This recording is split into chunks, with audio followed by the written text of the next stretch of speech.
aí vai ficar tremendo um pouco. Ô, Bosco, só para complementar, o que eu falei tá. é justamente... Estamos ao vivo. Ó, o que eu falei... Já estamos ao vivo, viu? Ok. O que eu falei é justamente... Então, boa noite, gente. Boa noite a todos. Boa noite. Estamos iniciando aí esse ciclo aí, né? Deus abençoe que seja um ciclo grande de lives que a gente vai estar realizando, falando um pouco sobre conservadorismo aqui na Bahia, né? E o momento da política que a gente está vivendo no momento, o que é que a gente pode fazer como cidadão para contribuir para uma sociedade um pouco mais sadia, né? Então, temos aqui o nosso querido João Bosco, o Samuel Jesus e o nosso querido Carlão, todos aqui da Bahia, e a gente vai discutir um pouco sobre essa questão do conservadorismo em nosso estado. Boa noite, gente. Vai se apresentando um de cada vez. Boa noite. Boa noite. Eu me chamo Carlão, eu já, inclusive, fui candidato a deputado federal aqui na Bahia. Faço parte do movimento conservador, sou aluno do professor Olavo de Carvalho, todo esse movimento do conservadorismo da direita desde 2015, quando eu tive o conhecimento aí das obras do professor Olavo de Carvalho. Desde então, estou na militância. De Guanabi, né, Carlos? Guanabi. Isso, na cidade de Guanabi. Então, eu sou João Bosco, né? Cujo nome anterior é Capitão Bosco, né? Mas esse nome era um nome político que não me interessa mais. Eu sou um leitor, né? Um leitor de literatura, literatura clássica, literatura política, e também admirador do nosso querido professor Olavo de Carvalho, né? Gosto muito da obra dele. E estamos aí tentando justamente ver se a gente consegue juntar os cacos do conservadorismo da direita na Bahia e tentar construir alguma coisa sólida, começar de baixo, né? Mas isso aí a gente vai ver durante a live. Boa noite, pessoal. Samuel Jesus aqui, né? Militar reformado da Marinha. E já inquieto desde muito tempo, só que não entendia nada, né? O que estava acontecendo. Eu já lá na ativa, eu via o sucateamento, as compras de material que era inservível, né? E eu estou falando material, navios, né? Não estou falando peças pequenas, aeronaves, enfim, que não serviram para coisa nenhuma a não ser para gasto de dinheiro público. E eu nunca não entendia o que estava acontecendo, né? Eu lembro que no governo Collor, ali foi cortado 20% das atividades especiais. Os militares que faziam atividades especiais, como paraquedismo, mergulho, operador de raio-x, eles ganhavam 40% por exercer essas atividades especiais que, obviamente, agride muito o organismo e o risco de perder a vida é muito alto. E ali o Collor simplesmente ele achou que era muito bom o cara pilotar um caça, era muito bom o cara andar de submarino, era muito bom o cara viajar de porta-aviões, porque ele fez das Forças Armadas o brinquedo dele. E ele disse, poxa, é muito mole, então eu vou cortar esse 20%. E aí a gente vai só caindo, decaindo, né? Enfim, o prestígio, o profissionalismo, tudo. E aí, quando a gente volta agora para esse último momento da política, a gente vê que era isso, que era um plano, né? E que esse plano tem um método sofisticado e que nós não sabíamos. E, por ignorância, a gente caímos nesse status que aí está. E agora temos que reagir na busca pelo conhecimento. Aquilo que foi nos sonegado, agora nós temos que correr atrás para poder fortalecer esse movimento conservador. E aí, como todos vocês sabem, eu acho que, embora sejamos uma população conservadora, de conservador na política a gente não tem nada, né? A gente está começando um movimento conservador. A gente não tem nada. As pautas conservadoras elas não são trazidas à prática. Enfim, então estamos num mato sem cachorro. Essa é a verdade. Esqueci de falar que eu sou de Lauro de Freitas, né? E Samuel de Salvador. Pronto. Aí é Vamos lá. preciso, quando a gente se fala Eu de sou de Salvador, conservadorismo, Bahia. então é preciso, antes de mais nada, a gente falar verdadeiramente o que é o conservadorismo, como surgiu o movimento conservador, né? O movimento conservador ao qual nós conhecemos agora, ele surge ali por volta do século XVIII, né? Em resposta à Revolução Francesa, né? O movimento conservador é um movimento que surge na Grã-Bretanha, né? Esqueci até o nome do Edmund filósofo. Burke. Oi? Edmund Burke. Isso, Edmund Burke. Então, ele, vendo toda aquela barbárie que acontecia na Revolução Francesa, porque a Revolução Francesa foi uma revolução que atacou valores, costumes, a igreja, né? Foi uma revolução da guilhotina. Então, todas as instituições do Estado foram atacadas. Então, a França virou um estado de barbárie, de selvageria, né? E aí daí então Edmund Burke começou a escrever livros, fazendo uma literatura sobre a importância do conservadorismo. Desde então, né? O movimento conservador é um movimento que se opõe a movimentos revolucionários, né? Desde o século XVIII até os dias, isso foi também no século XX, foram os conservadores, por exemplo, que combateram, né, o fascismo, o comunismo, né? E agora não é diferente, né? Então é preciso a gente conceituar isso aí, que é preciso dizer que o conservador ele não é revolucionário, ele não é reacionário e muito menos intervencionista. O conservador ele é prudente nas suas ações, ele é um reformista, né? Não é que o conservador não é contra mudanças, ele é a favor de mudanças, mas mudanças gradativas, sem pressa, pensadas de maneira racional, né? Sem indo pela emoção ou achando que as coisas vão mudar com estralar de dedos. Então, o conservador ele é reformista, ele não navega em ondas revolucionárias, movimentos incertos, a quais não sabemos as consequências. Por isso que eu sempre defendi, essa foi sempre minha bandeira, né? Tanto é que eu sempre me opus a qualquer tipo de movimento revolucionário, porque uma intervenção militar, por exemplo, é um movimento revolucionário. Mas quando algumas pessoas me questionam, mas, por exemplo, o que aconteceu nos Estados Unidos, né? A Revolução Americana, que é até anterior, por exemplo, à Revolução Francesa, que dizem que a Revolução Americana foi uma revolução conservadora. Verdade, mas os americanos, eles não destruíram as estruturas que já existiam, que eles trouxeram da Inglaterra. Eles só expulsaram os ingleses por causa dos abusos dos impostos, né, que era atribuído aos americanos, mas eles manteram intactos toda aquela estrutura que veio da Inglaterra para os Estados Unidos. Não destruiu o Estado e reconstruiu, não. Eles só expulsaram os ingleses, mas manteram toda a estrutura que veio da Inglaterra.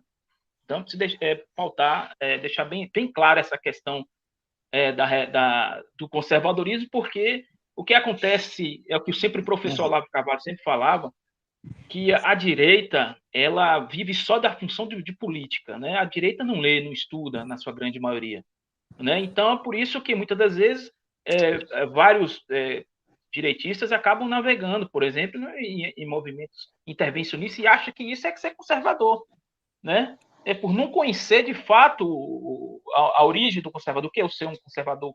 A direita é o conservadorismo. A direita surge na Inglaterra, né? A direita como movimento político, que é o conservadorismo, né? Vou deixar para os outros amigos aí complementarem. Pronto. Rapidinho aqui, gente. Sempre que cada um terminar de falar, eu vou trazer uma fala rapidinha e eu já passo para poder ficar organizado, viu? Que aí depois a gente vai fazer uns cortes das falas para a gente jogar nas redes sociais depois, entendeu? Fica melhor assim. Então é o seguinte, depois o Capitão Bosco, o Samuel fala, aí a gente volta, que a gente vai abordar os assuntos de fato que a gente vai discutir aqui. Como, por exemplo, o momento aí da questão que o próprio, né, presidente disse que era para Margarete se preparar, que ia fazer uma revolução cultural no Brasil. Então, quando ele falou isso, já deu um estalo aqui, porque quando se fala de revolução cultural, a primeira coisa que me lembra é de Mao Tse Tung. Então, é a primeira coisa que me vem à cabeça, né? Então, assim, não é nada bom, né? E o Carlos mesmo, aprendi com ele, né, sendo outras lives que a gente fez, que a esquerda, ela percebeu que na luta armada ela não estava ganhando e partiu para a guerra cultural, que é onde nós estamos perdendo essa guerra, infelizmente. Mas a gente ainda pode reverter isso, mas vai ter que ter muito trabalho, muito empenho, né? E se levantar, Deus levantar novas lideranças aí conservadoras de fato, para a gente conseguir reverter esse quadro, que está muito crítico. Vamos lá, passar agora para Samuel. Mais uma vez, boa noite, né?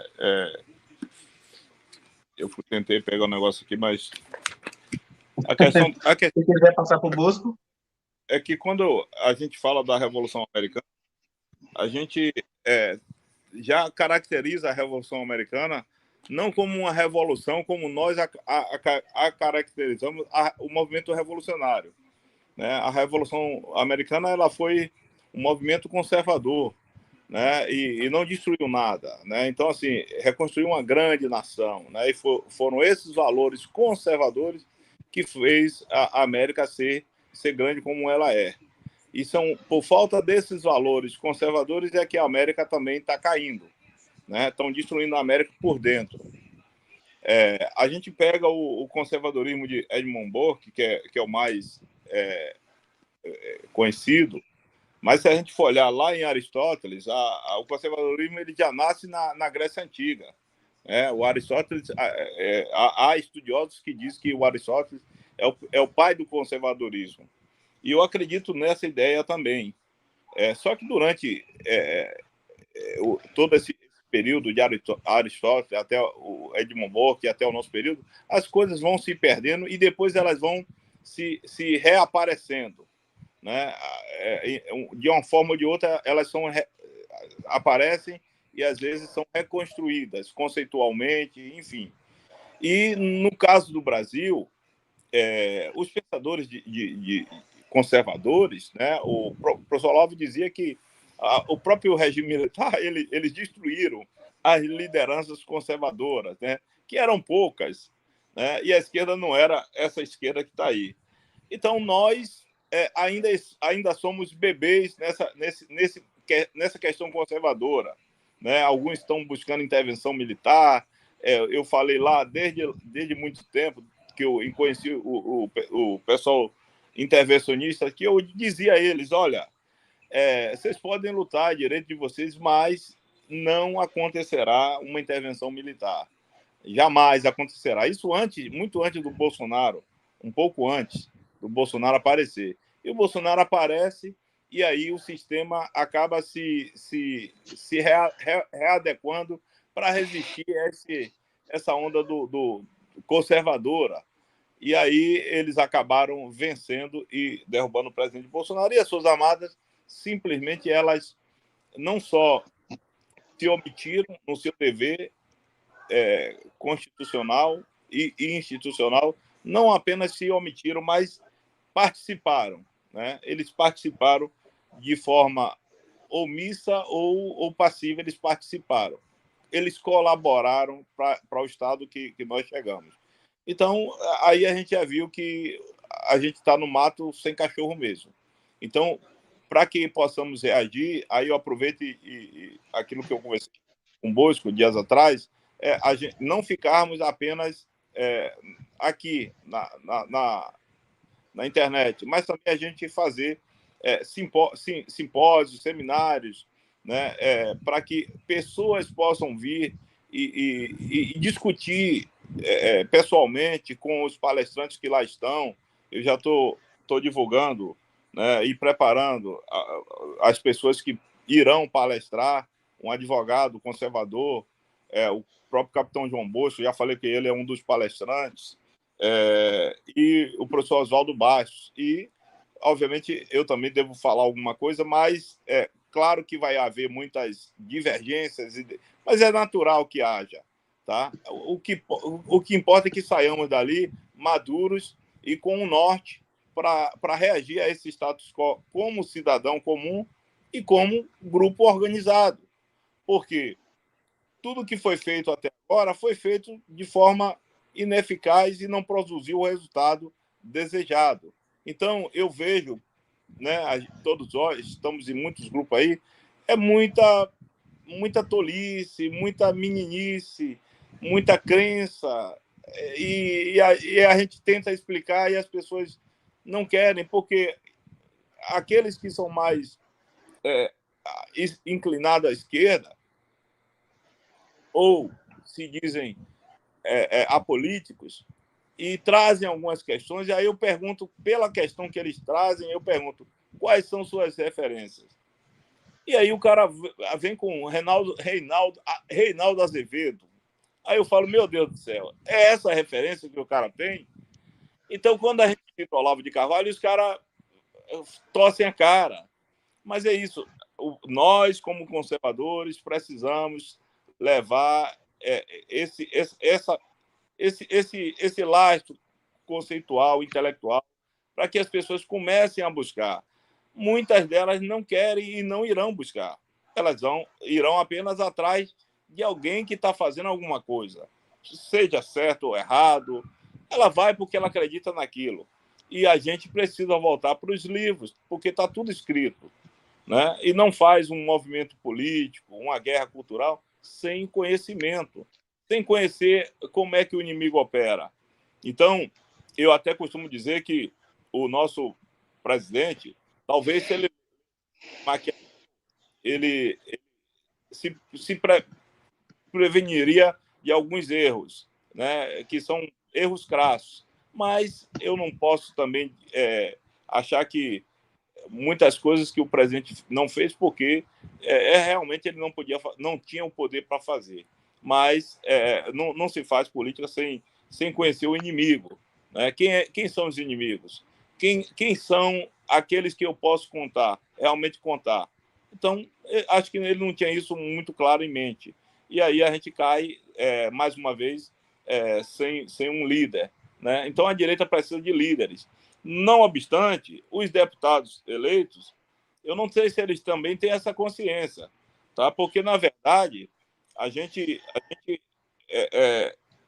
trabalha na cultura do caranguejo, como dizia o professor Olavo. Se o cara vai subir, a gente não empurra ele para cima, a gente puxa ele para não deixar ele sair do balde, né? E a cultura do caranguejo. E aí a gente fica assim também. O cara que sobe, ele não vai levantar os outros, ele vai tentar ficar lá em cima. Então, esse é um problema. O problema do conservadorismo aqui no Brasil, que ainda é incipiente, além de tudo, ele é egoísta. E o Charles Finney, ele caracteriza todo pecado, ele chama de egoísmo. Está lá o componente egoísta no pecado.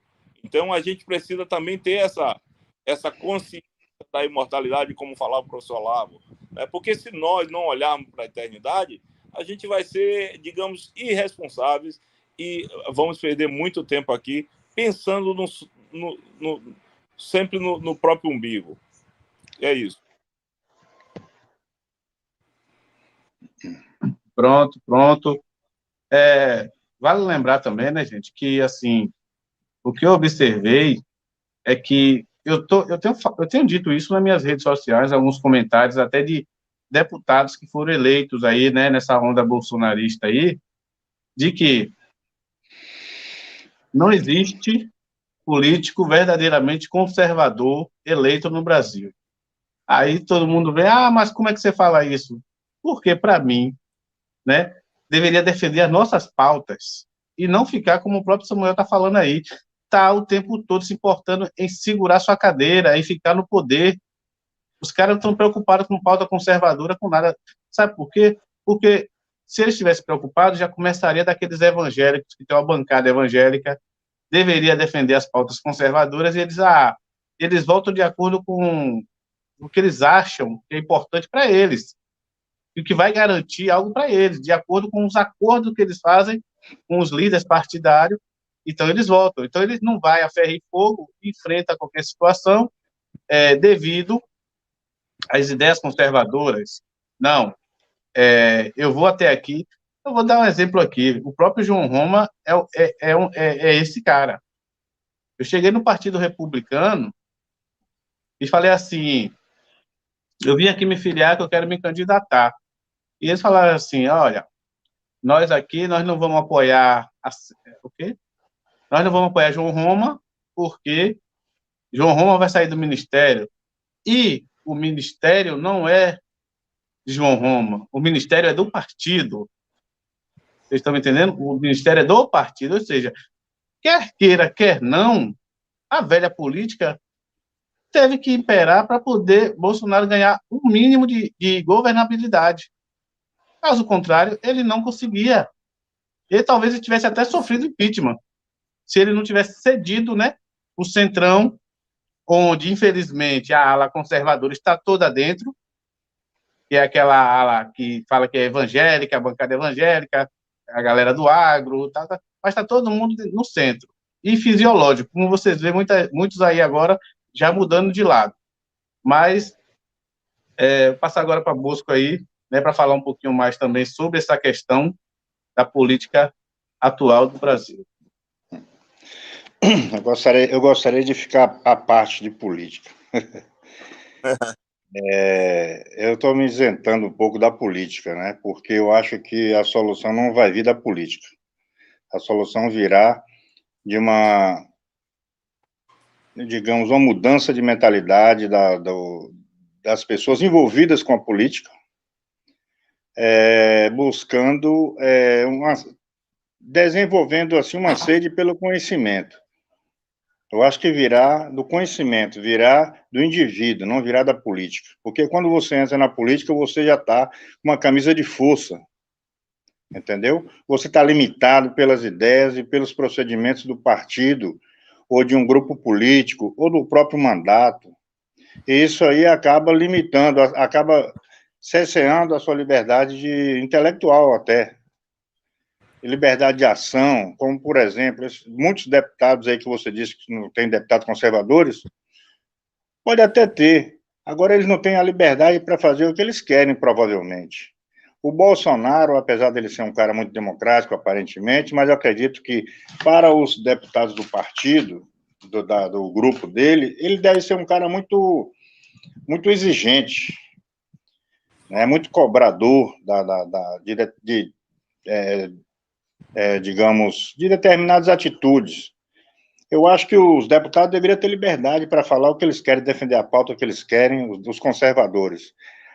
Atacar quem eles querem, fazer o projeto que eles querem, mas eu acredito que não existe uma limitação da liderança partidária, do cacique político, do presidente do partido. Eu acho que existe essa limitação.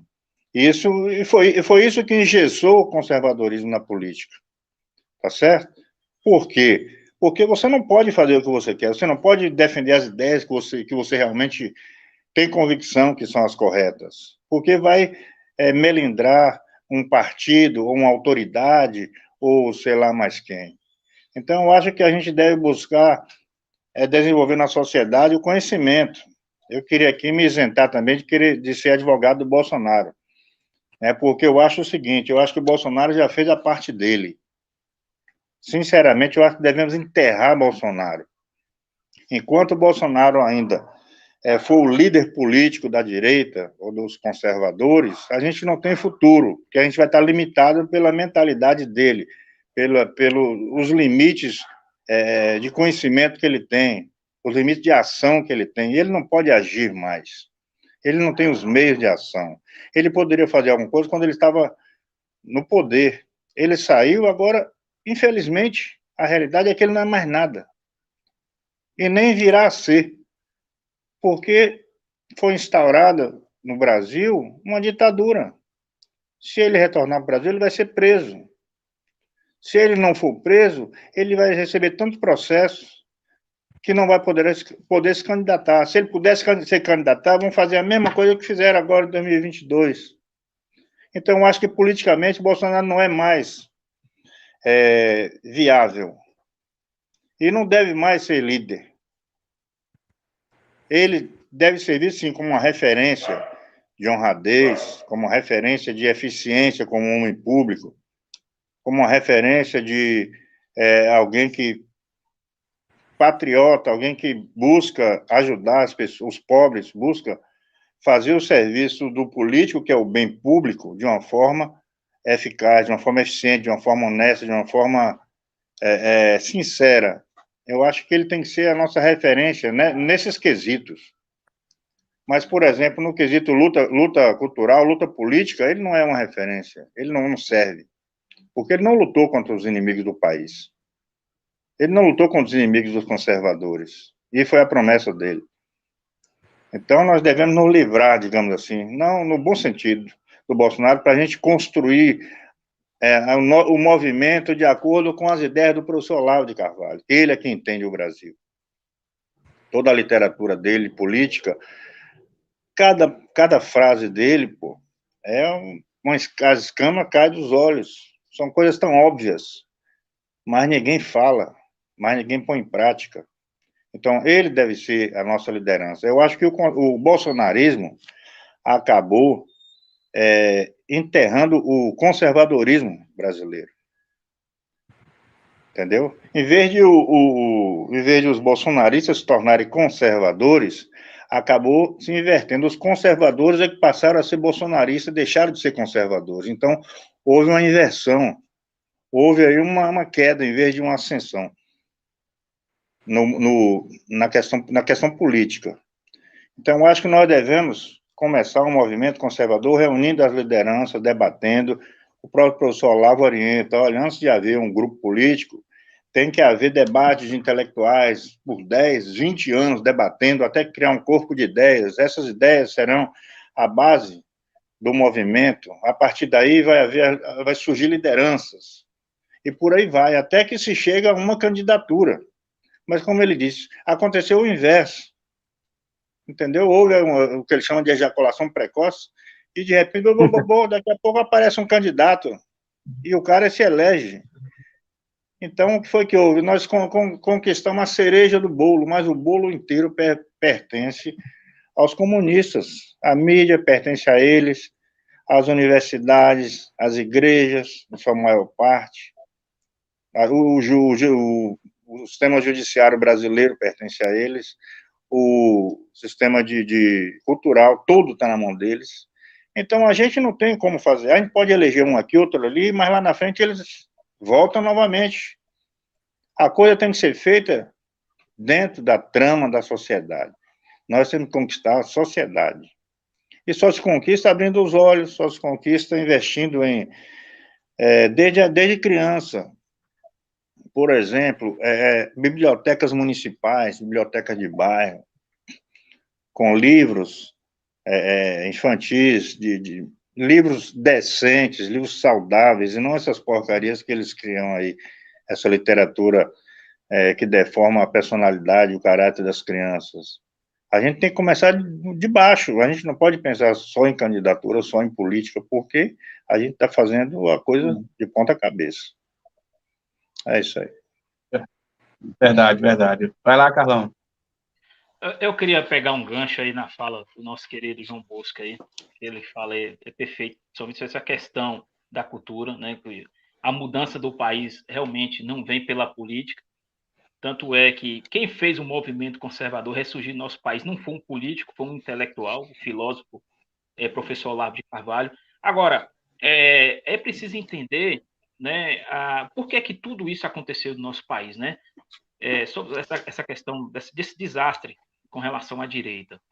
Olha, eu fui excluído de vários grupos. Vocês estão ouvindo o Carlos direito aí, que eu não estou ouvindo muito bem, não.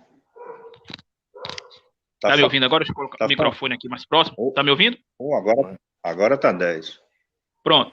Então, assim, eu até aproveitar aqui e fazer um desabafo, né?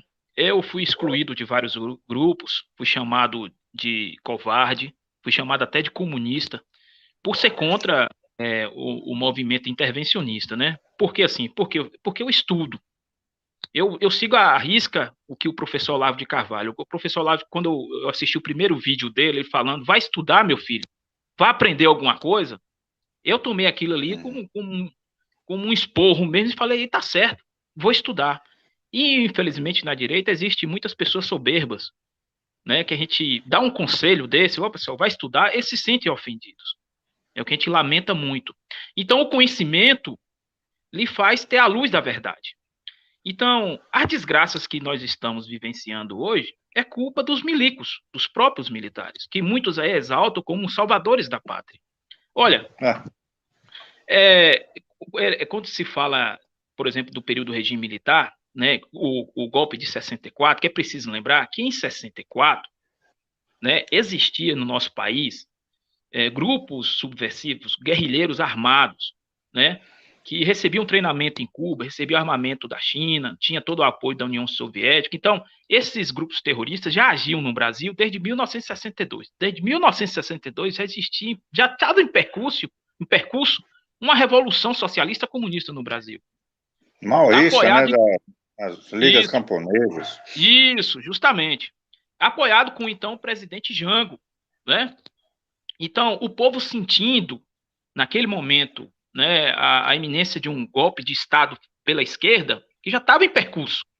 O que o povo fez? Foi para as ruas, mas é preciso lembrá-los que o povo não estava só. O povo tinha o Congresso, o povo tinha a imprensa, inclusive o Dr. Roberto Marinho foi fundamental naquele período, né? Tinha a classe política, na figura de Carlos Lacerda e tantos outros líderes, né? Tinha a igreja e tinha também o apoio do exército. Então, assim, mas quem fez a revolução mesmo foi o povo e o Congresso, porque foi o Congresso que caçou Jango e foi o Congresso que elegeu a junta militar. E qual foi o acordo feito naquele período, né? O exército tomasse conta do país em 6 meses, preparasse o Brasil para a redemocratização. Eles ficaram 20 anos. Além deles caçarem a esquerda radical, porque o exército é treinado para isso, né? Quando se fala em guerra, é com eles mesmo.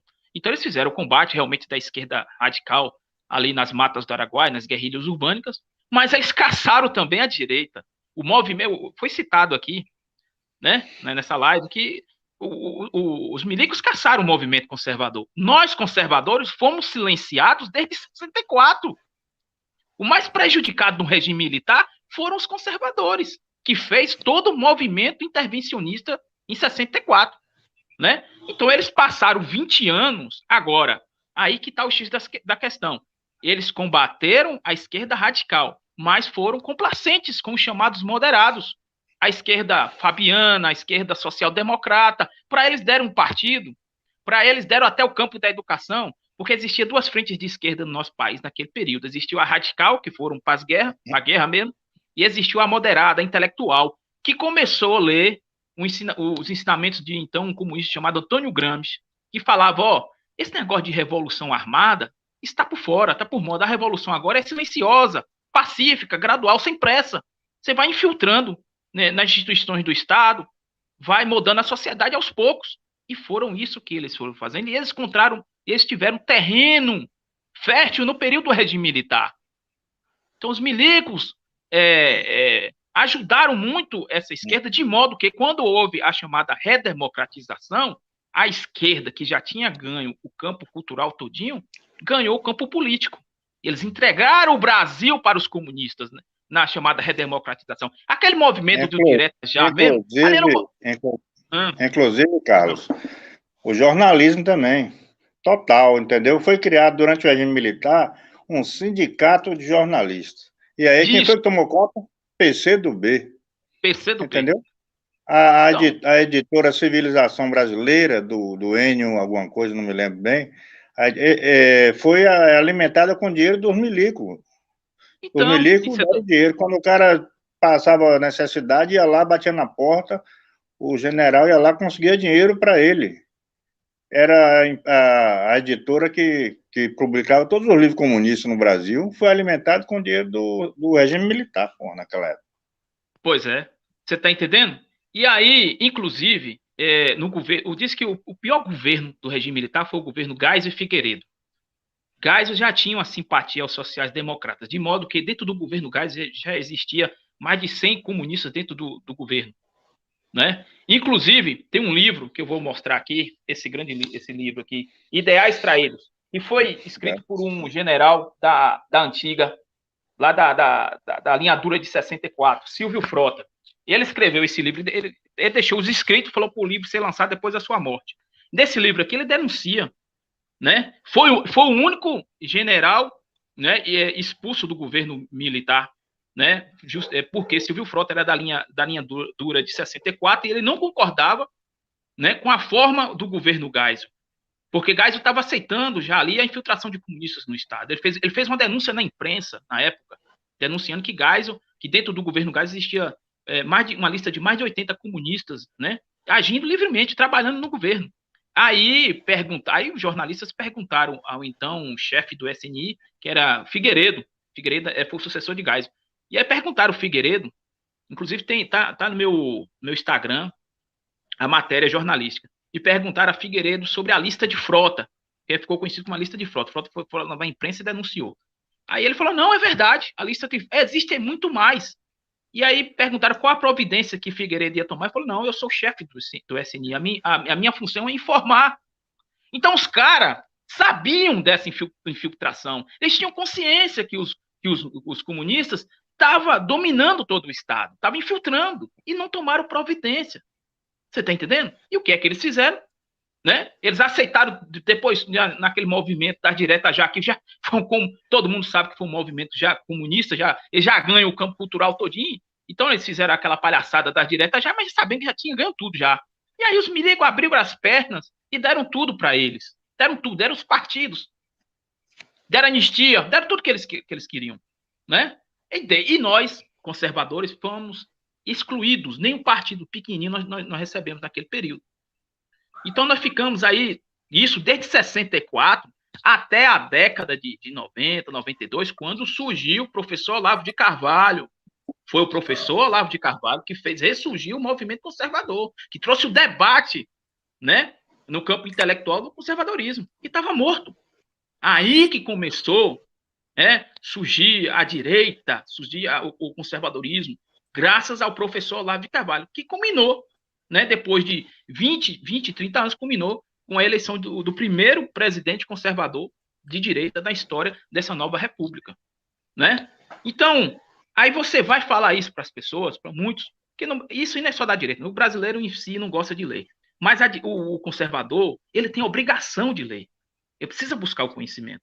E você vai dizer essas coisas para as pessoas acham que você está se acovardando, que você estava até desincentivando as pessoas, mas não mostrando a verdade. Gente, o nosso problema é cultural. Nós vivemos um problema cultural. Nós vivemos um período de grave crise moral e ética. Como o Olavo disse, o brasileiro tem desprezo pelo conhecimento. Tem o desprezo justamente. Aqui, cara. Então, assim, é doloroso. Aí depois você vê tudo que aconteceu e você falando, tentando alertar as pessoas sobre o que poderia acontecer, mas ninguém te deu ouvidos. É doloroso. Agora, como foi dito aqui, nós temos que juntar os cacos, né, e preparar um movimento conservador, intelectual, responsável, sem pressa para nada, né, e fazer com que as pessoas possam despertar para a leitura, para o conhecimento, porque é igual foi dito aqui por Samuel, né? Muita gente fala, vamos combater o comunismo, vamos, mas ninguém lê nada sobre o comunismo, não sabe o que é o movimento, como é o movimento comunista, como eles agem, como é o movimento comunista agora, que o movimento comunista agora não é a ditadura do proletariado, é o progressismo. Teve um candidato a senador do PSL que dizia que ele combatia o comunismo, ele era um dos combatentes do comunismo no Brasil. Aqui da Bahia, aquele candidato ao Senado. Agora combater como, cara pálida? Como? Então, quando fala vamos combater o comunismo, mas a esquerda, o comunismo, nunca saiu do poder. Né? Ele sempre teve o controle da sociedade, como tem o controle das universidades, da educação, dos veículos de comunicação. O comunismo é uma brisa.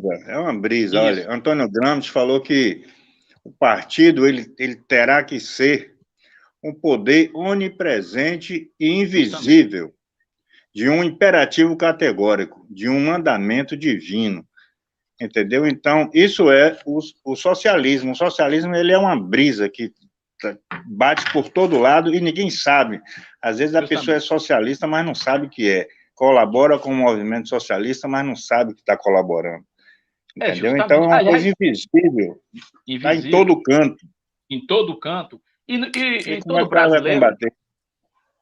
E todo brasileiro, igual o senhor falou, e todo brasileiro se torna comunista ou adepto das pautas socialistas de maneira inconsciente, porque nós somos doutrinados desde o primeiro momento que a gente entra na escola. Lá nós Principalmente na linguagem, a gente vê conservador justamente, usando o vocabulário de socialista total de esquerda, socialista, né?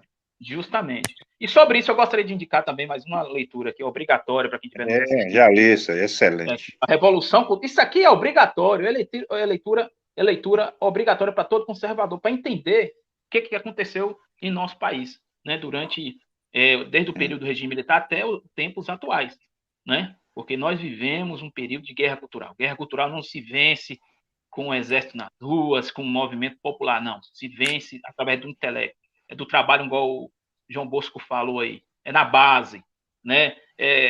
Começando até pelos seus filhos, como minha filha aqui, por exemplo, mesmo, leu vários livros que eu indiquei para ela, tirei ela do feminismo, é preciso também ter essa consciência, porque o movimento comunista hoje... porque todo mundo quer ajudar o conservadorismo, quer fazer o conservadorismo sendo político, mas ninguém quer ajudar o conservadorismo sendo professorzinho, a professorinha lá de ensino primário, né, a merendeira da creche, né? Ninguém quer fazer o trabalho de base. Ninguém. Né? Aquela pessoa que dá banca. Aí é que está o poder, é ali que está a formação do indivíduo. Né? A gente viu, por exemplo, no governo Bolsonaro, a única coisa que ele fez que o PT não vai conseguir destruir são os benefícios provocados pela Secretaria de Alfabetização no Carlos Nadalim. Entendeu? 4 anos ali, ele fazendo alfabetização de crianças com um método que funciona no mundo inteiro, um método realmente que tem comprovação científica, né? Mas não é elevando a ciência à divindade, não. É realmente uma coisa que tem resultados práticos. A gente vê depoimentos de pais, de alunos. Não precisa nem ir para a escola, em casa você aprende. Durante a pandemia mesmo, muita gente aprendeu, ensinou seus filhos a alfabetizar. Criança com 4, 5 anos de idade, com uma capacidade de leitura superior à criança de 10, 11 anos, através desse método. Então, é um método eficaz. Né? Isso que tem que ser divulgado, isso que tem que ser replicado em prefeituras, em colégios particulares. A gente tem que aprender isso. Cada um de nós tem que ser um educador, tem que ser um alfabetizador, né? E trazer para a criança, porque a criança, depois que aprende a ler, né, da forma correta, ninguém mais consegue destruir. Quer dizer, vai conseguir, mas você injetando uma literatura de qualidade, né, a criança você vai formar o caráter da criança e ele não vai conseguir ser enganado por nenhum professor maconheiro de universidade, né, de ensino médio, entendeu? Com certeza. Então a educação é a base, a educação é tudo. Com certeza. E só gostaria de só finalizar que o movimento comunista hoje não é aquele movimento que nós já estamos tradicional de estatização dos meios de produção, de ditadura do proletário, não. O movimento comunista hoje é chamado progressismo. É o que ataca as pautas morais, o cristianismo, ataca a família, você está entendendo? É o que, por exemplo, você vê na figura dos movimentos ditos de minoria.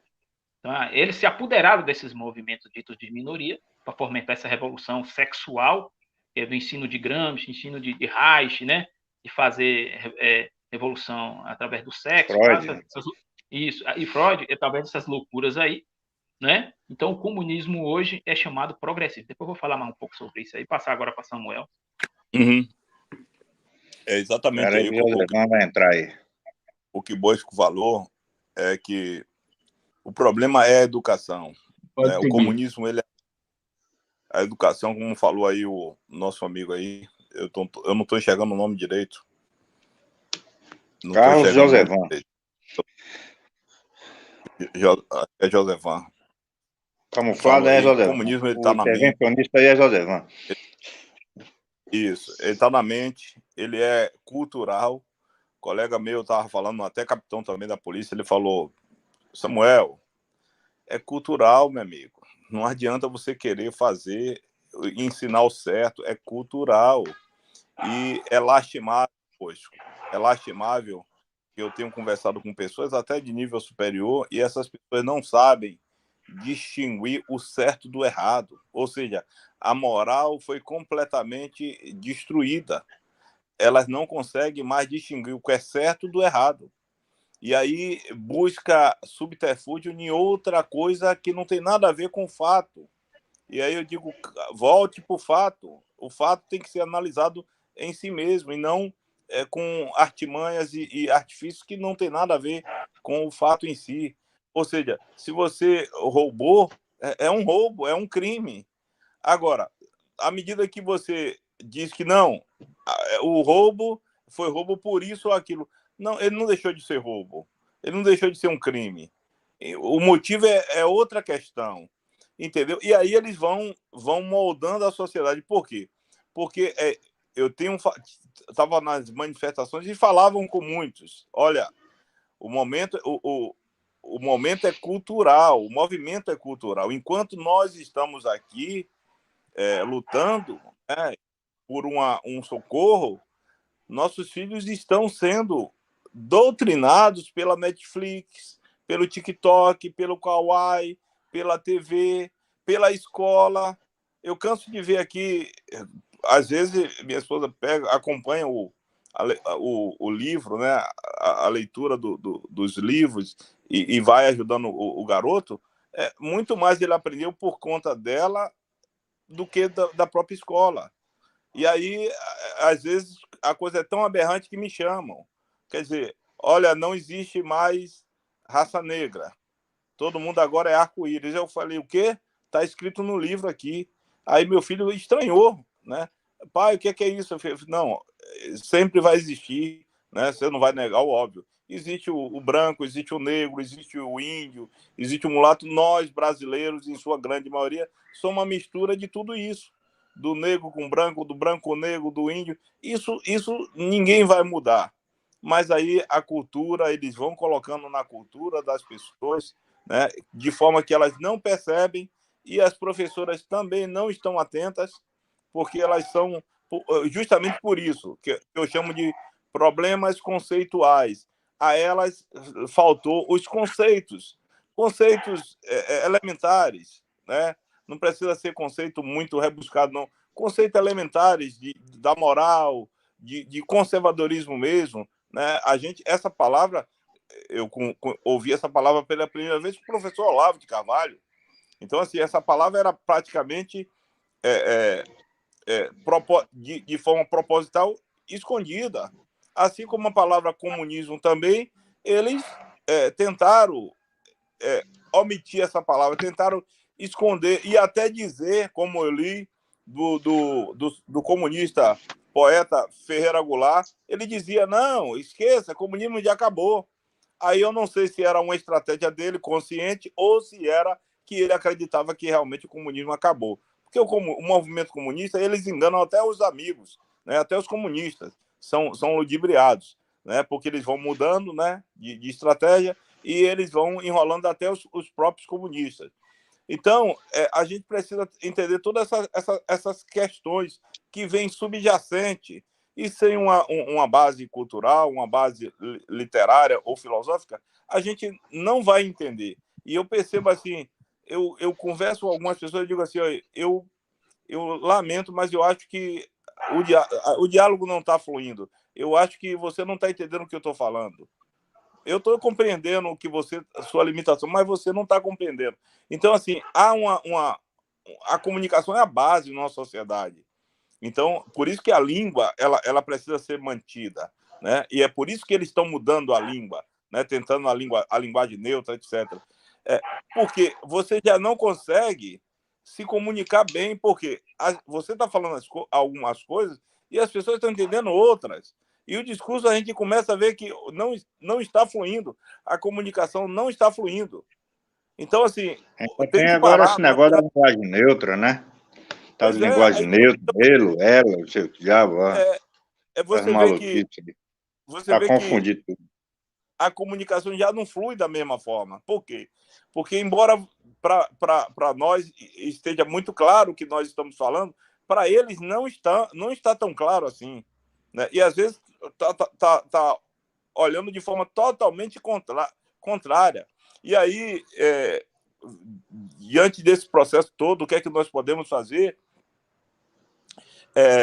A gente tem, embora estejamos numa situação muito caótica, que alguns têm até se suicidado, né? Tem gente que está querendo abandonar tudo, tem gente que está saindo do país, e aí eu digo o seguinte, o momento também ele é fértil. Nós temos um campo fértil. Por quê? Porque nós temos uma massa de uma grande esmagadora maioria de cristãos, né? Então aí a gente vai encontrar um outro problema. Esses cristãos, em sua grande maioria, aprender a odiar a teologia. A teologia. Por quê? Porque a teologia que vem à mente deles é aquela teologia destrutiva, revolucionária. E aí um grande nome que é muito admirado pelas suas canções belíssimas é um cristão de esquerda, né? O Kleber Lucas, que é muito conhecido no meio evangélico. Os hinos dele são cantados em várias igrejas e depois ele se revelou como um cristão de esquerda. Então, assim, a questão não é a religião em si. A religião ela tem seus dogmas, sua forma de lidar, mas a questão que é comum a todas elas são os valores que são valores inegociáveis. Então, essas pessoas acabam esquecendo desses princípios que são milenares, desde que o mundo é mundo, né? A preservação da vida e da liberdade, a propriedade privada, a própria liberdade de você trabalhar e ganhar seu sustento honestamente. Isso tudo é inegociável. E a gente vê pessoas que se dizem, às vezes, cristãs, às vezes exercendo uma liderança, e eu não posso falar isso se eu não lembrar das grandes lideranças. Meu Deus do céu, se chegamos a tudo isso aqui, esses grandes líderes, eles têm uma culpa tremenda nesse processo todo, porque eles não fizeram o que poderiam ter feito. O que poderiam ter feito, Samuel? Deveriam ter feito uma escola teológica, ou então, pelo menos, uma escola que ensinasse as crianças a serem realmente cidadãs comuns, né? Um ensino, e não, vamos deixar que o Estado eduque nossos. Esse foi o mote que ia falar, que eles acharam que isso estava muito bom. Vamos deixar que o Estado eduque nossos filhos. E a educação é essa aí, estamos dizendo. A educação que foi boa até um certo tempo, e agora essa educação não serve mais para nada. Eu lembro que Enéas, uma vez, discutiu sobre a educação e ele foi questionado. Ele falou, eu estudei em escola pública, etc. E tal. Aí ele pontuou, mas não foi nessa época. A escola do meu tempo era outra escola. E aí, o senhor defende uma não educação? Eu falo, não, a não educação é pior do que uma educação ruim. Né? Hoje, eu acho que Enéas diria que é melhor você deixar seu filho em casa do que você mandar ele para a escola. Porque essa educação aí está destruindo as crianças. Está destruindo as crianças. E depois os pais não vão conhecê-las. Elas não vão reconhecer seus pais como tal. Então, eu tenho visto alguns exemplos que isso já acontece, em que o pai vende o que ele tem para poder formar o filho, a filha numa universidade, e depois esses filhos olham para o pai e dizem que ele não serve para nada. Depois de formado, depois de ter gasto todo o seu suor, sua luta, seu trabalho, para botar seu filho ou sua filha numa universidade, e a filha, depois de formada, olha para ela e diz, meu pai, o senhor não presta. Então, o que é isso, se não a revolução? Né? E aí, eu pego o gancho que eu tenho feito um trabalho, eu tenho buscado fazer um trabalho muito forte, mas eu tenho encontrado muito obstáculo, muito óbice nas igrejas, porque elas não querem saber de conhecimento. É triste, mas é uma verdade que eu digo. E eu digo também, eu descubro também, não por prepotência ou arrogância, longe disso, que a maioria dos pastores não sabe não entende o que leem. E aí eu fico, às vezes, discutindo com as pessoas, porque elas aprenderam daquela forma, o literalismo, e eles não conseguem entender todo o contexto, que vai redundar em um conceito que é elementar para você definir as causas menores, ou seja, um pequeno texto. Um pequeno texto não pode representar um conceito amplo.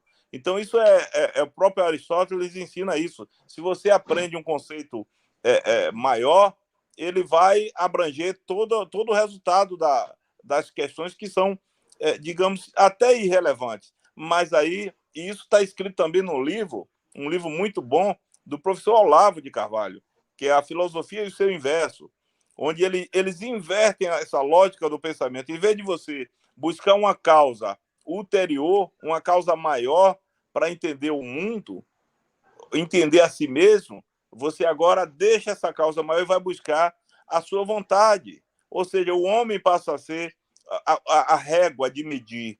O homem, com toda a sua limitação, todos os seus defeitos, passa a ser a régua de medir. Então, deixou de ser a vontade maior, a vontade ulterior, o Deus, a causa maior, que eu chamo de causa última, primeira e última, para ser a vontade do homem. E tudo isso é o quê? É a própria revolução, a revolução religiosa. Então, os cristãos, na sua grande maioria, tem muita gente boa, mas a maioria apenas repete o que o líder fala e não sabendo que aquele líder é um analfabeto teológico e, às vezes, um analfabeto até funcional mesmo, da própria língua portuguesa. O cara não entende o que lê e apenas repete chavões, enfim. E é isso. Então, o momento eu digo que é fértil, porque tem toda essa vontade das pessoas reagir a toda essa tirania que agora está atacando eles também, né? Então, as pessoas querem reagir. Poxa, eu sou cristão, eu não defendo, eu sou contra o aborto. E como é que um candidato que a igreja ou um líder apoiou defende aquilo que eu sou contra? Então, as pessoas começam a atinar sobre essas questões. Por exemplo, eu comecei a informar muita coisa. Olha, fulano tá votando, né, pastor, etc., está votando contra aquilo que é muito caro a nós cristãos, a nós cidadãos. Então, mesmo, filho, olha aí o voto. Então, assim, eu comecei a mostrar para algumas pessoas que essas pessoas que se dizem homem de Deus ou estão ali para representar o povo, não nos representam. Eles estão representando, como bem falou um de vocês aí, os interesses deles. Então, a questão do conservadorismo, ela ainda é muito incipiente, mas é preciso a gente ter a noção daquilo que não se negocia. E aquilo que você tem que entender que sua vida não vale nada diante daquilo, se você não defender. Então, é preferível a morte do que viver sob uma escravidão, como o próprio presidente Bolsonaro falava. Né? A liberdade é melhor, muito maior do que a própria vida, porque viver sem liberdade não adianta viver. Então, para ter liberdade é preciso ter conhecimento. Para ter conhecimento é preciso ter liberdade. Entende? As duas coisas estão amarradas. Conhecimento e liberdade, elas andam juntas. Eles só negaram o nosso conhecimento e agora nos lega uma prisão. Por quê? Os livros que poderiam fazer a educação um meio de formar pessoas libertas terminam sendo livros de uma educação, um modelo educacional que as aprisionam. E é por isso que as pessoas não entendem sequer uma lógica. Ora, coisas, exemplo, tentar pegar um exemplo prático que eu falei, olha, pessoal, se as Forças Armadas tinham um presidente diante de uma força popular imensa, diante do texto constitucional que elas devem seguir à risca, e elas não seguiram esse texto constitucional, como é que agora vocês vão achar que elas vão te socorrer? Então, agora elas não podem, ainda que elas queiram, agora que elas não podem. Quando elas poderiam, elas não fizeram nada. E, mais uma vez, eu digo, como a gente, consoante a tudo que foi falado aí, elas colaboraram. Eu estou dizendo, elas colaboraram, elas participaram disso. Então, se para nós é intragável, é indizível, é indigesto, você olhar para o cara e você saber que você está batendo continência ou você está chamando de Vossa Excelência aquilo que é o pior da humanidade, uma das piores coisas que a humanidade pisou aqui na Terra, para eles, muito mais desonroso. Então, assim, onde é que está essa honra, essa desonra? Porque eles colaboraram. Eu não posso achar que foi desapercebido. Não, existe uma inteligência, existem os maiores autoridades em segurança cibernética e computação lá na inteligência do Exército e da Polícia Federal. Então, não foi uma coisa, digamos assim, foi um vacilo que nós demos. Não, foi tudo desenhado. Então, a nós só resta agora, como diz o Bosco, uma certa vez o Bosco falou, aos cristãos só resta o martírio. Não é isso, Bosco? É o exemplo, né, do nosso Criador, né? O cristianismo, desde que nasceu, desde que foi criado, é só sofrimento, indo para a cova dos leões, sendo crucificado, sendo degolado, sendo queimado vivo. O cristianismo é isso, é sofrimento. Sempre houve perseguidores do cristianismo, sempre vai haver. Uhum. Então, a questão realmente o primeiro mandamento do conservador é educar-se a si mesmo. Sim. Se autoeducar. Esse é o primeiro mandamento, dominar o idioma. Porque o idioma é um dos principais elementos da pátria, né? Então, você tem que dominar o seu idioma, você tem que amar o seu idioma. E a partir daí é que o restante segue, né? Se a pessoa não domina o idioma, nada mais para frente a pessoa pode conseguir construir. Se a pessoa odeia o conhecimento... Exatamente, se a pessoa odeia... da própria libertação, né? Da própria libertação, o fato da pessoa... Isso, Mas o brasileiro, principalmente o cara envolvido em política, ele quer ser um cara prático. Ele acha que sendo prático é realmente aquilo que vai resolver. Não, vamos partir, vamos invadir lá o Congresso, não sei o quê. A gente sabe que foi uma armação, mas teve patriota que foi também para cima da mesa. Mas só que eles conseguiram conquistar o prédio, mas não conquistaram o poder. Porque o poder não está no prédio, não está na mesa, não está no concreto, tá? Justamente na ação que você desenvolve ali dentro, entendeu? Então, a gente tem que entender as bases da política para poder se envolver em política. O que acontece, quem vai para a política de forma sem ter os princípios, conhecer os princípios básicos, vai se arrebentar todo, né? O que ocorreu lá com os nossos irmãos patriotas, que ficam seguindo os malucos da internet aí, do YouTube, que querem só ganhar like, querem só aparecer, e aí vai na onda e acaba se estribuchando. E tudo foi previsível. Verdade. E acaba, gente, que, como eu falei a todos aí, não adianta, gente. Enquanto a gente continuar com esse pensamento, né, pequeno, mesquinho, que só vai realmente nos levar à derrota. Eu percebi isso desde o início, eu até comentei com o Carlão algumas vezes, como a gente não conseguia achar espaço, cara, no meio conservador, no meio patriota, no meio da direita. A gente não conseguia achar espaço, porque numa manifestação você não podia subir no trio elétrico para falar, para dispor as suas ideias, porque ali tinha detentores, né, dos microfones, né, cada um ali tinha sua importância. Então, você não podia ali mais expor a sua ideia, falar da sua luta, por que te motivou a chegar ali e incentivar outras pessoas. Não. A direita da Bahia era fulano A, fulano B, fulano C. Pronto, aqueles lá são os top da galáxia da direita. Não existe isso, cara. Uma coisa que está conversando, Isso né? já. Eu tiro. Então, como o Samuel Mas falou, aí é que tá. embaideceram Josevan, esse que é demais. o problema. Esse que é o problema, o objetivo. É. Eles usam tudo isso com o objetivo de ganhar visibilidade, não é de realmente construir algo. Esse é o problema. Porque, na verdade, é o seguinte, Josivan, olha só, a gente fazendo... Eu lembro de uma vez que eu conversei com o pessoal de uma comunidade e eu expus a ele quanto ganhava um político, né? E ninguém fala disso. Então, assim, será... Vamos fazer um exercício. Será que não... Que a atividade política não fosse uma atividade lucrativa, não tivesse um bom salário, ou seja, fosse até voluntária, será que teria alguém interessado? Eu acho que não, tá? Eu acho que não.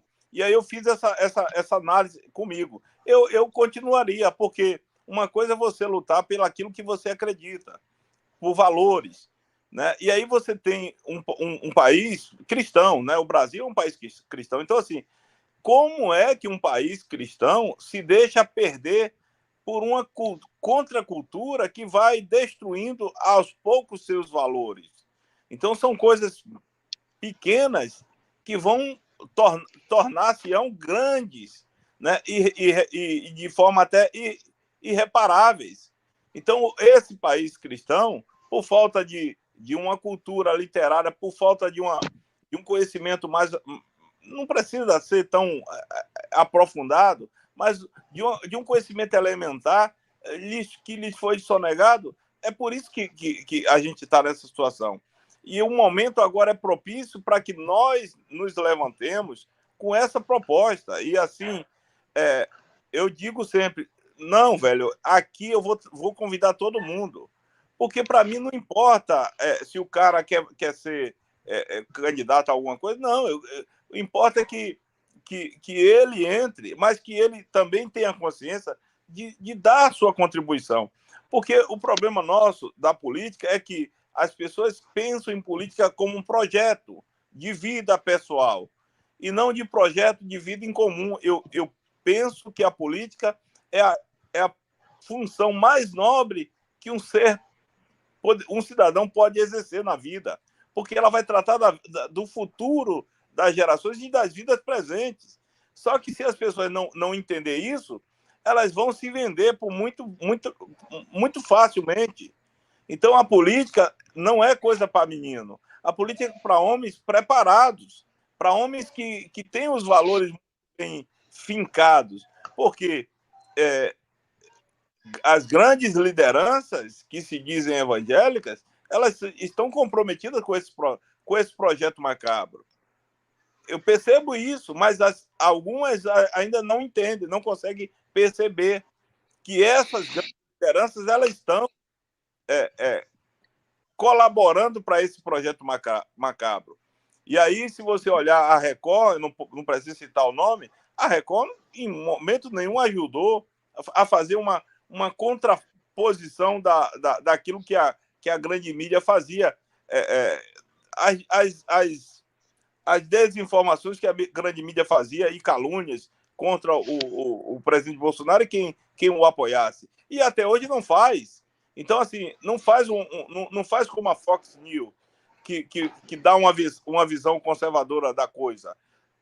Mas a Record, ela vai no mesmo barco que as outras. Eu não sei se vocês já perceberam, eu quase não assisto TV, mas quando eu vejo... Vamos deixar Carlão falar um pouco, Samuel. Não vamos monopolizar demais o microfone. Senão o cara, o outro não fala. Beleza, é isso. Para concluir, é isso. A gente não tem essa contraposição daqueles que poderiam se contrapor, como uma TV dessa que se diz cristã, de fato.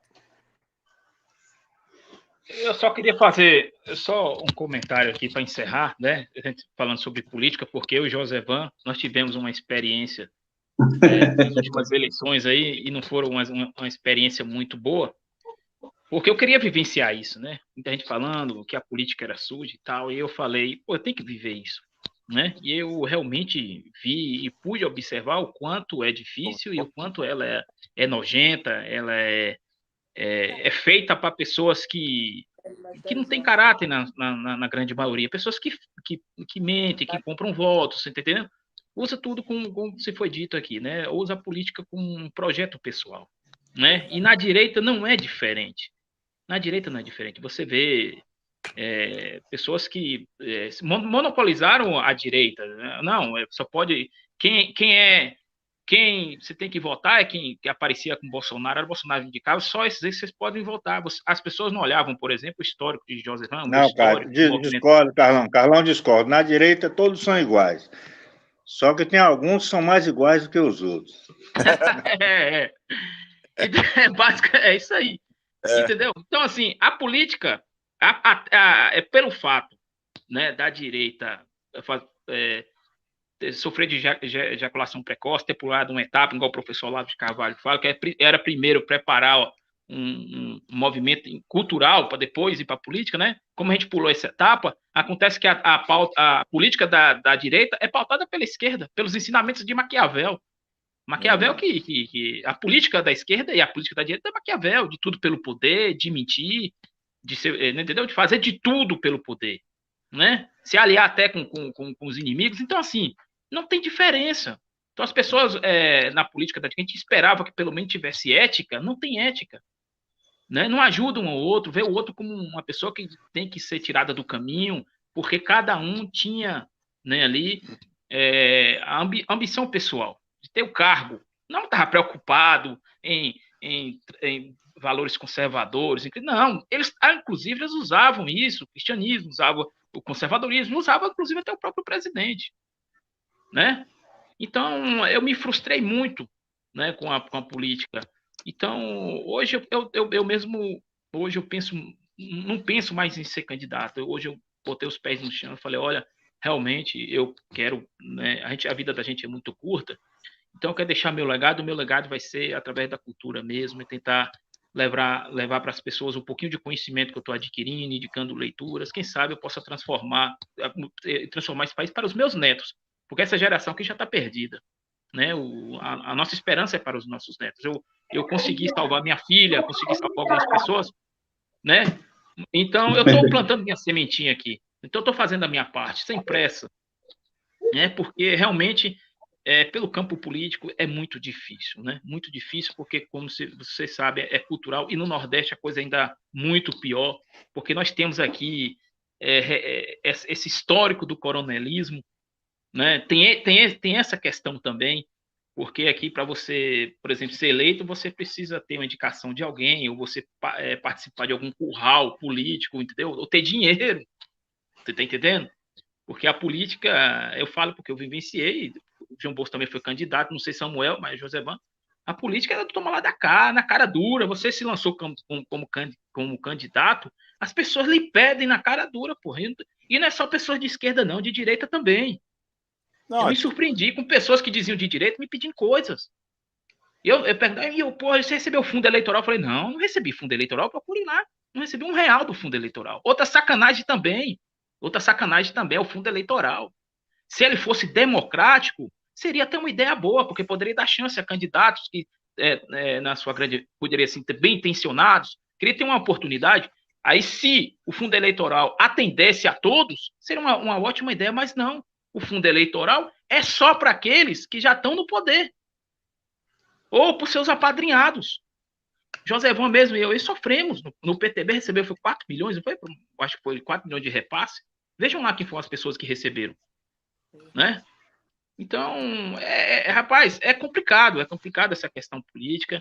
Então, a mudança, ela não vai vir repentina, não é presidente que vai mudar, não é Forças Armadas que vão mudar, né? Não é no estralar de dedos. Isso requer muita luta, muito tempo, muita coragem, né?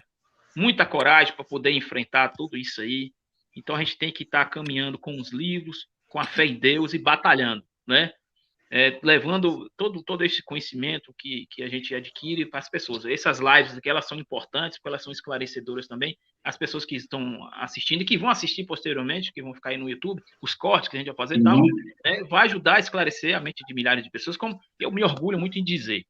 Eu me orgulho em dizer que eu já fiz pessoas mudarem seu modo de pensar, graças a uns vídeos que eu tenho feito indicando leituras, falando sobre fatos históricos que muitos poucos conheciam, como, por exemplo, a escravidão. Muita gente acreditava que a escravidão só existia a escravidão branca em cima dos negros, né? Mas quando eu fui falar que a escravidão é uma das práticas mais comuns da humanidade, antes do homem domar os animais, já domava o outro para ele servir como escravo, e quando os portugueses chegaram na costa africana, lá já existia a prática da escravidão, negro escravizava negro, então as pessoas não tinham conhecimento dessa realidade, então muitos despertaram. Os hebreus no Egito não eram escravos? Justamente, entendeu? E ainda hoje existe a escravidão de negros e escravidão de negros, né? Existe. Na África, em países muçulmanos, a escravidão ainda existe. Nos países do Oriente Médio de maioria muçulmana, existe ainda a escravidão lá, inclusive mulheres. Existem mulheres que são escravas sexuais até hoje. Sim, sim. Né?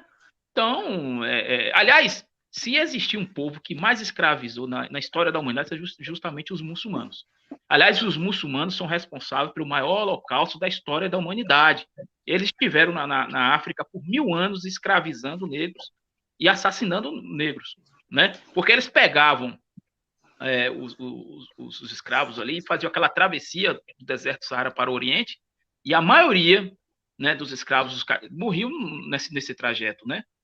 E os sobreviventes, quando chegava a seu destino, os homens eram castrados. Milhares também morriam na castração, que era, você sabe, aquela maneira rude e violenta, a maioria morria, né? E as mulheres viravam escravas sexuais, isso durante 1000 anos. Veja, milhares e milhões de africanos negros que foram barbaramente assassinados, né, por causa dessa prática da escravidão muçulmana lá. E ninguém diz isso, né? Ninguém diz isso. Então, eu fico muito feliz que a gente consegue abrir a mente de algumas pessoas, né? Mostra alguns fatos históricos importantes, mostrando através de livros, né? Então, eu acho que o caminho é esse, a gente fazer um movimento cultural, aos poucos, sem pressa, né? E fazendo essas lives e fazendo vídeos. E quem sabe, igual o Samuel falou, a gente fazer um seminário, depois fazer um encontro. Então, a sementinha está plantada, isso que é importante. Eu acho que... Bosco, rapidinho.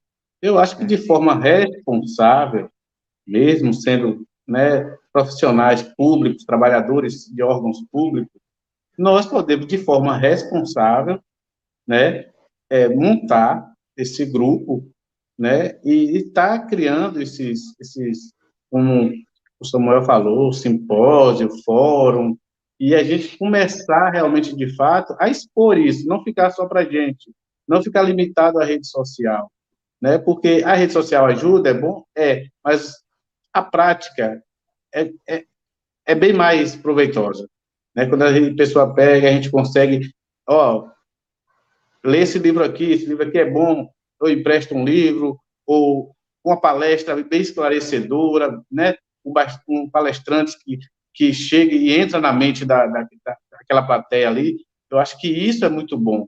E a gente não precisa de muita coisa, né, é um local, um espaço, as pessoas predispostas a estar levando as ideias conservadoras, e a gente está estando ali para auxiliar como liderança, tá? Providenciar o lugar, organizar tudo direitinho e deixar o negócio organizado, né? Eu acho que é importante, partindo daqui, falta muito assunto para a gente conversar, porque é muita coisa, não vai dar para a gente fazer isso numa live, obviamente, mas a gente vai depois se organizar e fazer outras lives, que eu acho que só que tem a ganhar o público, viu, gente? Porque o povo está carente realmente desses conteúdos valiosos e, infelizmente, a única coisa que tem na internet é porcaria para inundar a mente das nossas crianças, dos nossos jovens e até de adultos, né? Quantos adultos a gente vê aí fazendo cada coisa totalmente louca, né, velho? Por quê? Porque são influenciados desde pequeno até suas faculdades e por aí vai, e cresce realmente, como o Samuel falou, um bobão, né? Um adulto bobão que vai passando essas ideias para os seus filhos, para os seus netos e por aí vai. Valeu, gente? Quero agradecer aqui mais uma vez a todos. O Bosco aí, o Samuel pode dar suas considerações também.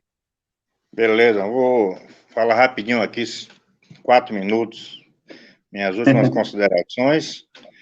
O cara acaba virando Marionete, né? Um fã de Igor Canário, né? final das contas. Ou então do chiclete. É. Então é isso, né? Como falou o Carlos aí, a política é um ambiente escroto, né? De escroto. E os líderes, os presidentes de partido são escrotos, são os mais escrotos, né? Salvo algumas exceções que deve ter, que eu não conheço nenhuma, mas deve ter. Então, a questão realmente é se voltar para a cultura, né? Eu vou dar um exemplo aqui do Olavo de Carvalho novamente, né? Que foi ele que desviou um pouquinho, né? A vaca estava indo para o brejo, ele conseguiu desviar um pouquinho. E como é que ele fez isso? Foi justamente através do trabalho intelectual, do trabalho literário, do trabalho de professor dele, de filósofo, né? Então, ele diz aqui de escritor, né? Ele diz que a função do escritor é criar cultura, é colocar palavras e conceitos em circulação, né? Como alguns estavam dizendo que ele era guru de Bolsonaro, ele falou, é criar palavras e conceitos, é colocar palavras e conceitos em circulação, não é criar eleitorado. Então, a função do intelectual, do escritor, não é criar eleitorado, não é bancar partido político, defender partido político, é colocar palavras, conceitos, valores, símbolos em circulação para criar um novo ambiente cultural, né? Ou seja, o eleitorado é o efeito secundário da cultura, né? O intelectual, o escritor não trabalha para o eleitor, trabalha para a cultura. E um efeito secundário da cultura é o eleitor, é o eleitorado, entendeu? Se a cultura já foi criada, para que criar eleitorado, né? Se não há outra cultura, o povo segue a cultura que existe. Então, você cria a cultura e o eleitorado absorve aquela cultura. Você cria uma cultura conservadora de valores.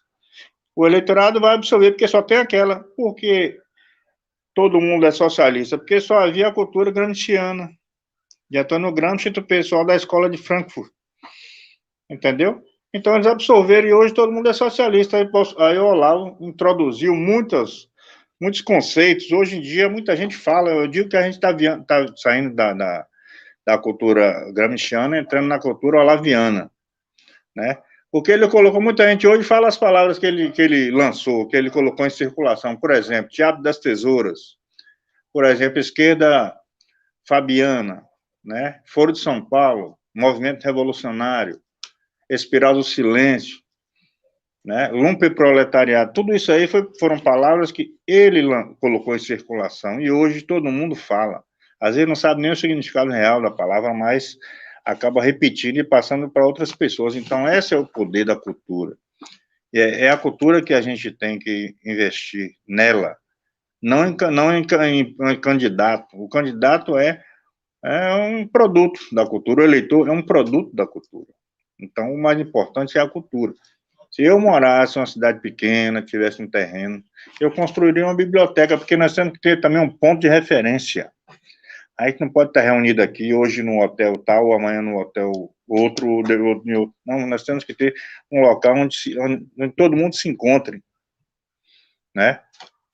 Aqui em Lauro de Freitas também tem uma bibliotecazinha, tem uma livrariazinha de um amigo meu ali perto do Correio, no final de linha, que é um ponto de referência. Então, conservador que quiser ouvir alguma coisa sobre, bater um papo sobre o Olavo de Carvalho, sobre cultura, sobre literatura, alta cultura, vai lá, conversa com um cara, encontra um outro, entendeu? Então, esses ambientes, eu acho que eles são mais saudáveis do que você palestrar para um grupo heterogêneo, porque a partir desses núcleos que todos têm o mesmo, né, as mesmas aspirações, a partir desse núcleo ele vai se expandindo e absorvendo mais gente.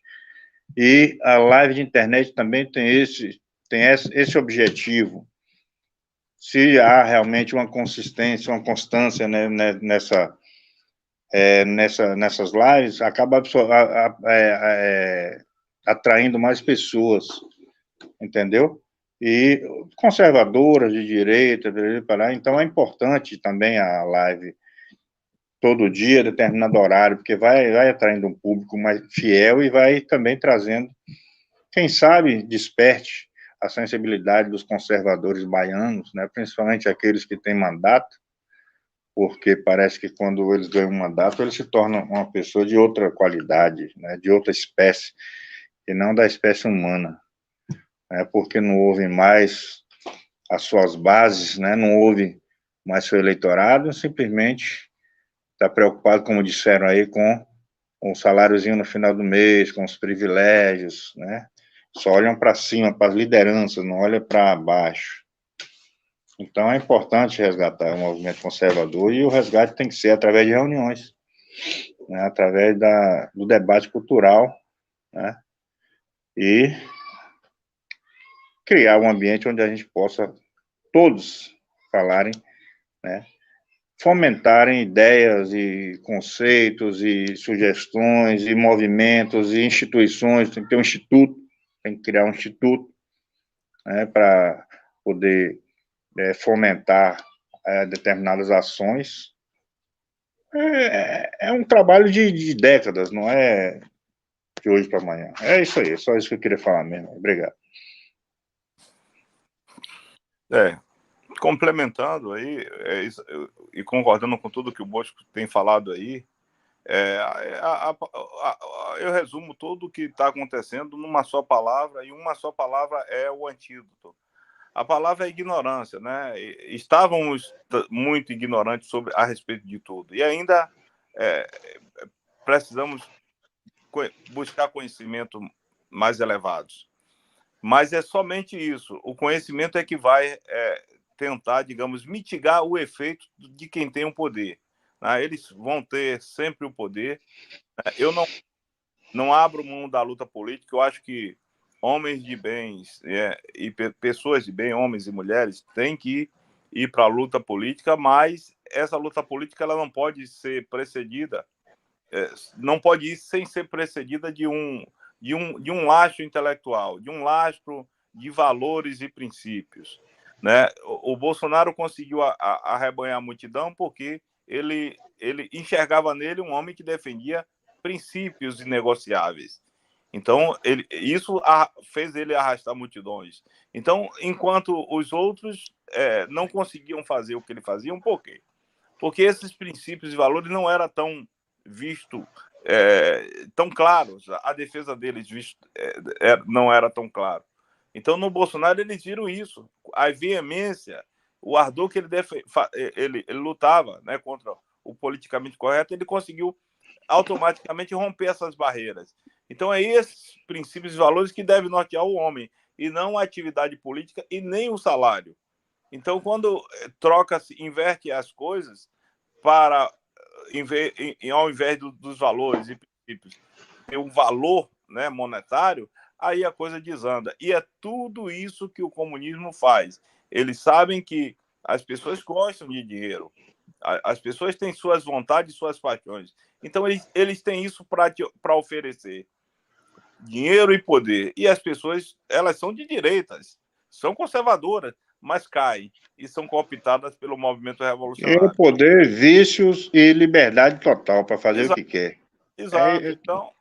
Então eles têm essa ferramenta, eles têm esse conhecimento, e eles usam, pegando até o Marquês de Sade, ele leu A Cidade de Agostinho, e ele entendeu a lógica moral de Agostinho, e ele, como revolucionário, ele subverteu toda essa lógica moral. Então, isso, se as pessoas não tiverem essa consciência, como funciona a mentalidade revolucionária de seus modus operandi, aí eles serão facilmente cooptados pelo poder. E sem essa base de fomento à cultura, à literatura, de bons livros, né? A maioria dos livros que nós citamos aí, foi o professor Olavo que colocou. Então, eu atribuo ao professor Olavo o pai do conservadorismo brasileiro, porque ninguém ouvia falar de conservadorismo antes do professor Olavo. Então, ele tem esse mérito. Eu acho que esse título cabe bem a ele, né? Eu queria um dia poder fazer uma visita, era um sonho meu, ao professor Olavo, bater um papo com ele, mas infelizmente ele se foi, né? E isso aí só na eternidade.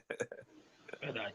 Então, agradecer aí, pessoal. Boa noite. Deixar, só para encerrar aqui, um livro aqui de Sérgio Augusto de Avelar Coutinho, A Revolução Gramscista no Ocidente. Esse livrinho aqui é muito bom. Indicação do professor Olavo de Carvalho também. Então, boa noite a todos. Fique com Deus. Até a próxima.